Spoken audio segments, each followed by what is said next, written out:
नमस्कार दोस्तों, मैं प्रवेश कुमार आपके अपने YouTube channel science concept by प्रवेश का स्वागत करता हूं। तो चलिए दोस्तों, हमने इसके पहले लेक्चर में यानी कि पहले 2 लेक्चर हो चुके हैं। इन 2 लेक्चर में हमने क्या पढ़ लिया है? रसायन विज्ञान का सामान्य परिचय पढ़ लिया है। सामान्य परिचय हमने रसायन विज्ञान क्या होती है, रसायन विज्ञान की शाखाएँ कितनी हैं, पदार्थ क्या है, ये सब चीज़ हमने उसमें डील कर ली है। तो अब हम पढ़ेंगे आगे जो 12th क्लास का पहला चैप्टर है वो है ठोस अवस्था। तो चलिए आज हम पढ़ते हैं ठोस अवस्था क्या होती है, ठोस कैसे होते हैं, उसके बारे में हम अध्ययन करते हैं। तो चलिए स्टार्ट करते हैं ठोस अवस्था।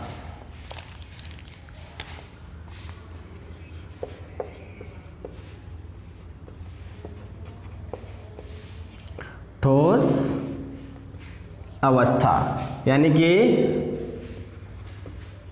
सॉलिड स्टेट, ये सॉलिड स्टेट, ठीक है। ये 12th क्लास का पहला चैप्टर है, ठीक है। तो सबसे पहले हम देखेंगे ठोस होता क्या है। वैसे तो हमने इसका अध्ययन पहले कर लिया है यानी कि रसायन विज्ञान के सामान्य परिचय में, पर हम इसको दोबारा से फिर स्टडी कर ले रहे हैं कि ठोस क्या होता है, ठीक है। तो स्टार्ट करते हैं, ठोस क्या होता है। इनके कणों के बीच क्या होता है? आकर्षण बल सर्वाधिक होता है यानी कि सबसे अधिक होता है। इनका आकार तथा आकृति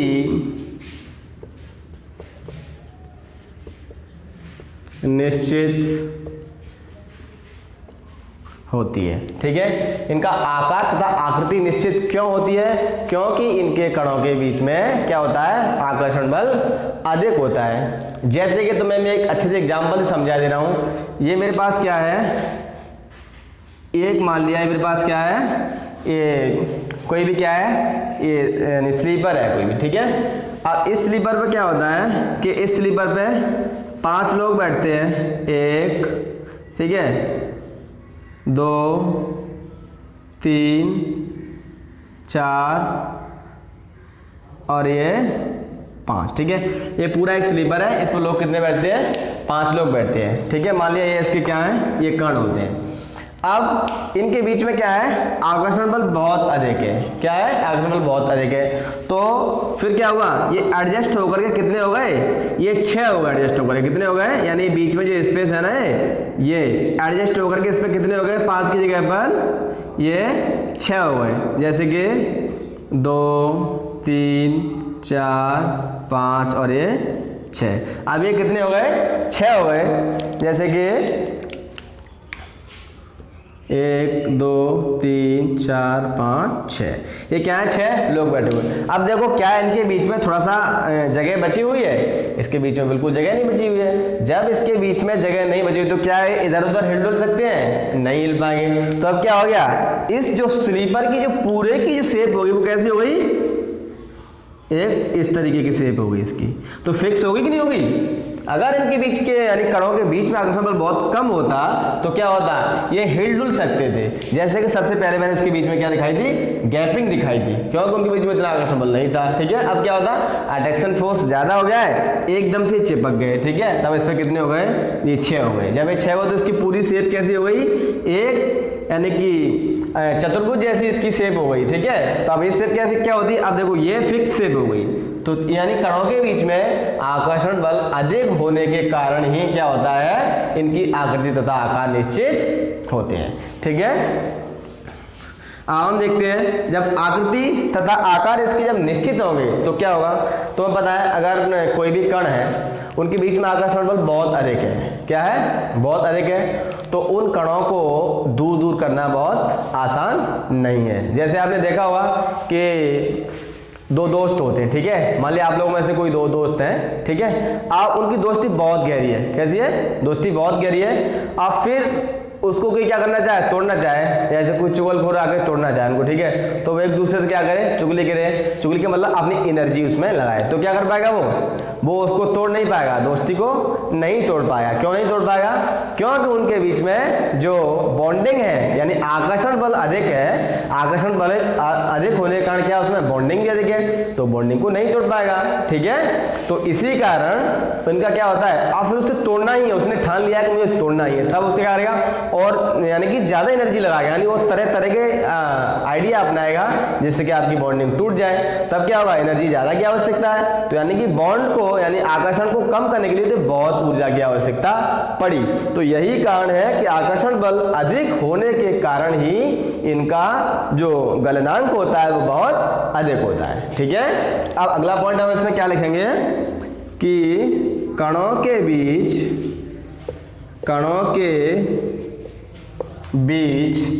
आकर्षण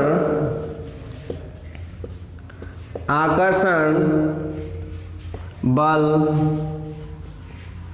अधिक होने के कारण इनका गलनांक यानी कि एमपी मतलब मध्य प्रदेश नहीं, यहाँ पे क्या है, मेल्टिंग पॉइंट, ठीक है, अधिक होता है। इनके कणों के बीच में क्या होगा, अट्रैक्शन फोर्स बहुत अधिक होगा, तो इसका गलनांक बहुत अधिक होगा, ठीक है। अब जब आकर्षण बल बहुत अधिक है तो क्या होता है, एक निश्चित आयतन में कण भी बहुत ज्यादा व्यवस्थित होंगे कि नहीं होंगे। जब एक निश्चित आयतन में कण बहुत ज्यादा व्यवस्थित होंगे तो क्या होगा, इनका घनत्व बढ़ जाएगा, ठीक है। तो इनका घनत्व बहुत अधिक होता है, ठीक है। क्या होगा, इनका घनत्व बहुत अधिक होगा। घनत्व अधिक क्यों होगा, क्योंकि इनके बीच में आकर्षण बल बहुत अधिक था, ठीक है। जब इसका घनत्व अधिक होगा तो फिर क्या होगा, इनका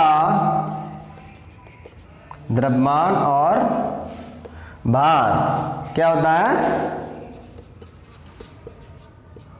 अधिक होता है, ठीक है। तो ये सब इसकी जो प्रॉपर्टी है, ये सब इसके जो गुण है वो किसके आधार पर चल रहे हैं, मेन काम क्या है, आकर्षण बल। क्योंकि इसी आकर्षण बल के कारण ही क्या हुआ, इसका जो गलनांक अधिक हुआ, ठीक है। इसी आकर्षण बल के कारण ही फिर क्या हुआ, इसका जो भार भी अधिक हुआ और क्या अधिक हुआ, फिर इसका घनत्व भी अधिक हुआ, ठीक है। तो इसका एक ऐसा सोचो कि आपका की पॉइंट क्या है, कणों के बीच में आकर्षण बल, ठीक।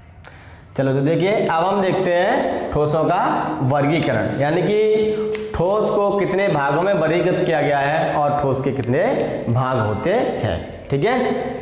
जैसे कि आपका एक कांच होता है, एक वो भी ठोस होता है, और एक लोहा होता है, एक वो भी ठोस होता है, बट दोनों में अंतर है। कांच को अगर आप गिरा दोगे टूट जाएगा, लोहे को आप गिरा दोगे वो आपको तोड़ देगा, अगर आपके ऊपर गिर गया तो आपको तोड़ देगा। ऐसा होता है कि नहीं होता है। तो अब इनका क्या है, यानी कि इसके अलग अलग प्रकार होते हैं ना, ठोस के भी अलग अलग प्रकार होते हैं। तो अब हम क्या देखेंगे, इसका ठोस का वर्गीकरण, ठीक है। तो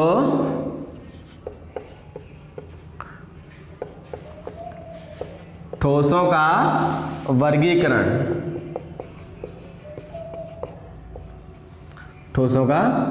वर्गीकरण, ठीक है, यानी क्लासिफिकेशन ऑफ सॉलिड।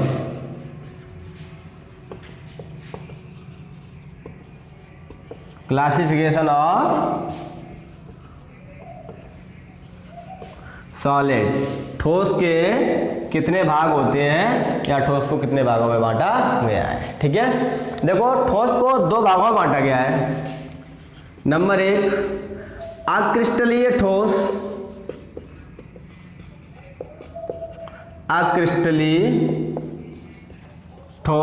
ठीक है, और इसको हम बोलते हैं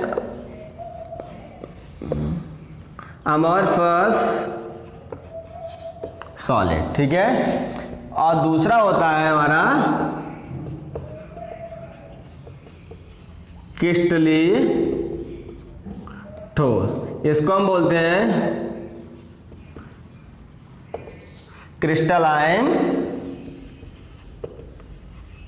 सॉलिड। ठीक है, ये दो तरीके के हमारे ठोस होते हैं, एक तो अक्रिस्टली ठोस और एक क्रिस्टलीय ठोस। ठीक है, अब हम इनको देखते हैं क्रिस्टली ठोस क्या होता है और अक्रिस्टली ठोस क्या होता है। तो सबसे पहले हम स्टार्ट करेंगे क्या, ये अक्रिस्टली ठोस क्या होता है। ठीक है, तो अक्रिस्टली ठोस, अक्रिस्टली ठोस, अक्रिस्टली ठोस का मतलब अमोर्फस सॉलिड, अमोर्फस सॉलिड, ये अमोर्फस सॉलिड क्या होते हैं। ठीक है, तो अमोर्फस सॉलिड का पहला गुण होता है इनमें कणों का विन्यास मतलब अरेंजमेंट, अरेंजमेंट निश्चित नहीं होता। कैसा नहीं होता, निश्चित नहीं होता है। ठीक है, अब तुम्हारे एक दिमाग में बात आ रही होगी कि निश्चित क्या होता है, कि निश्चित नहीं होता है। ठीक है, तो अब हम देखते हैं ये निश्चित क्या चीज़ है, निश्चित नहीं होता है। ठीक है, जैसे मेरे पास क्या है, ये कण है ए और ये बी, दो प्रकार के मेरे क्या है, एक हमारा क्रिस्टल है उसमें दो तरीके कण व्यवस्थित है। ठीक है, अब हम देखते हैं ये व्यवस्थित कैसे हैं। जैसे कि ए और यहाँ पे ए बी। ठीक है, फिर यहाँ पे क्या है, दूसरी लेयर बी ए और ए बी, फिर यहाँ पे बी ए और ये बी ए। ठीक है, कुल मिला के ये कण कुछ ऐसे व्यवस्थित है। तो आप देखिए ए के बाद क्या है, ए है, ए के बाद ए, फिर ए के बाद फिर ए, फिर क्या है बी, फिर ए, फिर क्या है बी, फिर यहाँ पे बी ए बी। कुल मिला के ऐसा कुछ नहीं है कि निश्चित ए के बाद में बी आए, ऐसा नहीं है। कैसा है ये कि मतलब कुछ भी आ जा रहा है, ए के बाद ए कहीं बी, तो ऐसे इनमें जो कणों का विन्यास कैसा होता है, वो निश्चित नहीं होता है। समझ में आ गया, ये इसकी कंडीशन होती है किसकी, यानी कि अक्रिस्टली ठोस की। और जब इसमें कणों का विन्यास तो हम बताया जब निश्चित नहीं होगा तो ये क्या, यानी कि सही रूप से ठोस को परिभाषित कर पाएंगे, नहीं कर पाएंगे। तो अगला पॉइंट इसमें क्या हो जाएगा कि ये वास्तविक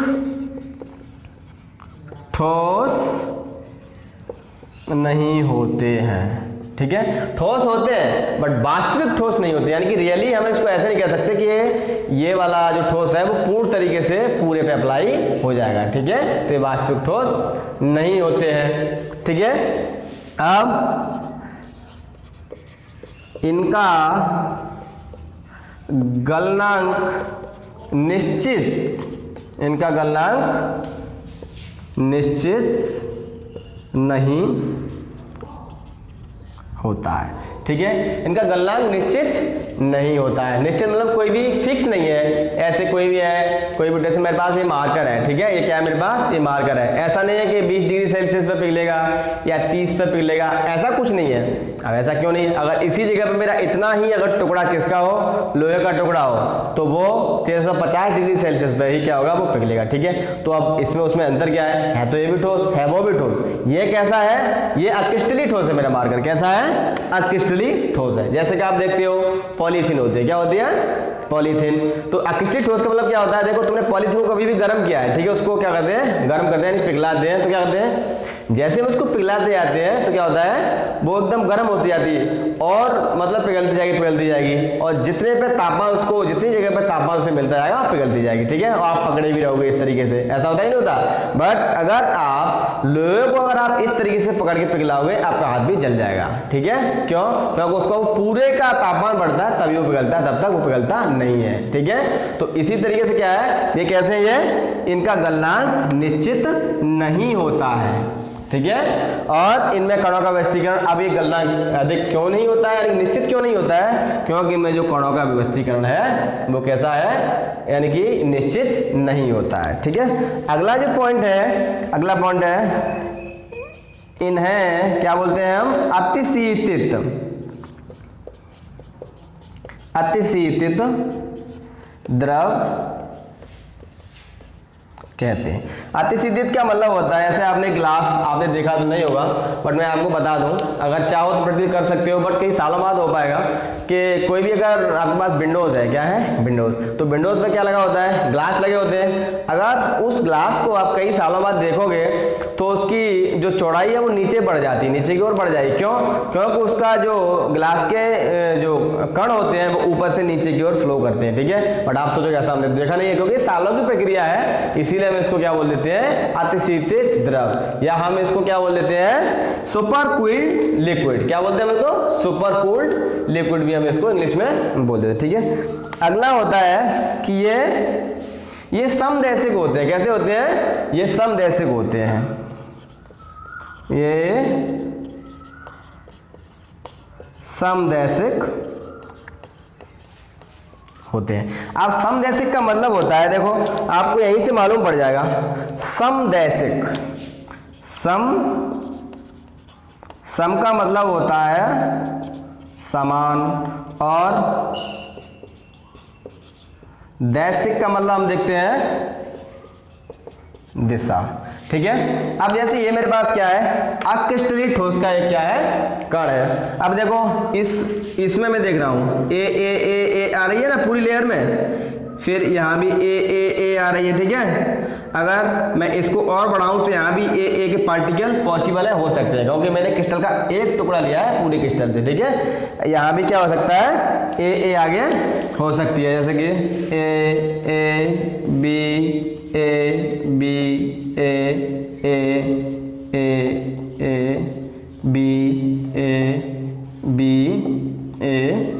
ठीक है, अब देखो इस दिशा में कण कैसे आ रहे हैं, ए मोस्ट ऑफ ए, इसमें क्या है, एक आध तो एक्सेप्शन आ जाए, बी है। ठीक है, फिर इस दिशा में मोस्ट ऑफ क्या आ रहे हैं, ए आ रहे हैं यहाँ भी। ठीक है, इस दिशा में कैसे आ रहे हैं, यानी कि समान दिशाओं में जो कणों का जो विन्यास है वो कैसा है, एक जैसा है, इसलिए हम इसको क्या बोल देते हैं, समदैशिक। इनको हम क्या बोल देते हैं, समदैशिक कहते हैं।